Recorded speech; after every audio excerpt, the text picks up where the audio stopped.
Você tem conseguido amar suficientemente ao seu Senhor?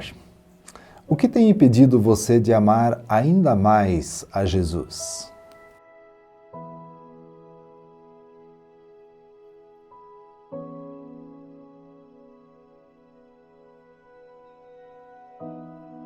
Certo dia, Jesus foi convidado para um banquete na casa de um fariseu chamado Simão.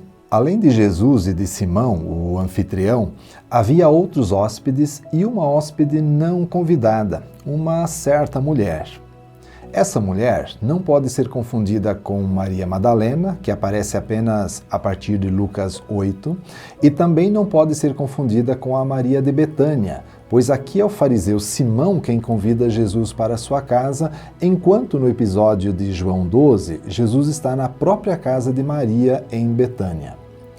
Nesse texto, Jesus é convidado para um banquete na casa de Simão. Todavia, ninguém poderia ter previsto as dramáticas surpresas que estavam reservadas.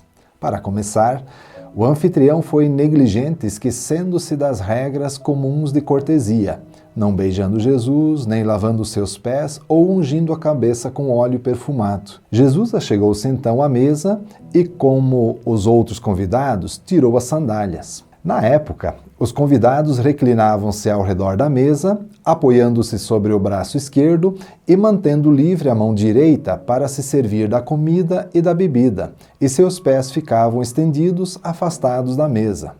É claro que a mesa não pode ser confundida com as mesas de hoje. Geralmente era apenas um tapete estendido no chão. Durante a refeição, chegou uma mulher que morava naquela cidade e que era conhecida pela sua moral duvidosa.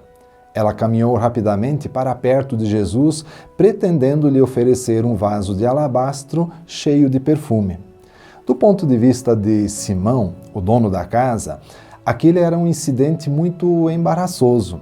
Se a mulher tivesse comprado perfume tão caro com o dinheiro ganho na prostituição, o presente seria impuro.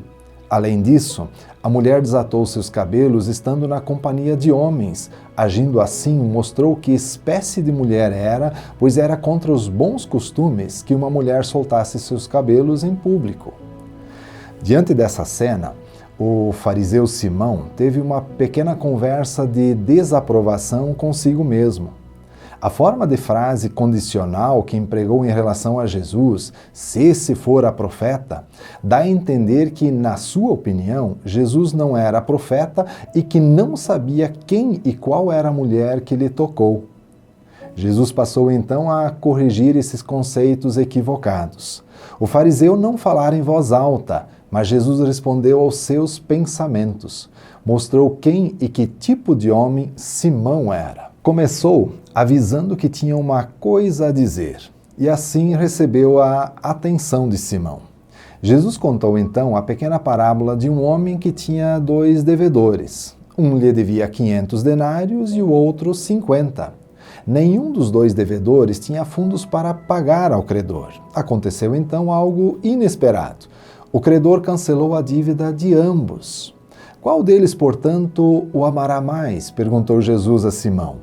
Simão, meio relutante, respondeu, suponho aquele a quem mais perdoou. De repente, percebeu que a parábola o envolvia também.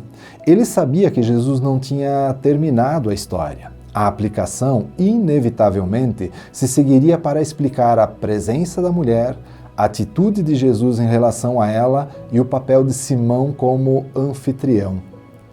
Vês esta mulher? Perguntou Jesus. Naturalmente que Simão via a mulher, mas Jesus queria que ele a visse em uma dimensão espiritual. Os olhos de Simão estavam cegos, pois enquanto a olhava como pecadora, deixava de vê-la como alguém de quem os pecados haviam sido perdoados. A sua autojustificação bloqueava a sua visão. Em sua opinião, a mulher era apenas uma pecadora. Simão não conseguiu ver aquela mulher conforme então era, porque a olhava conforme tinha sido.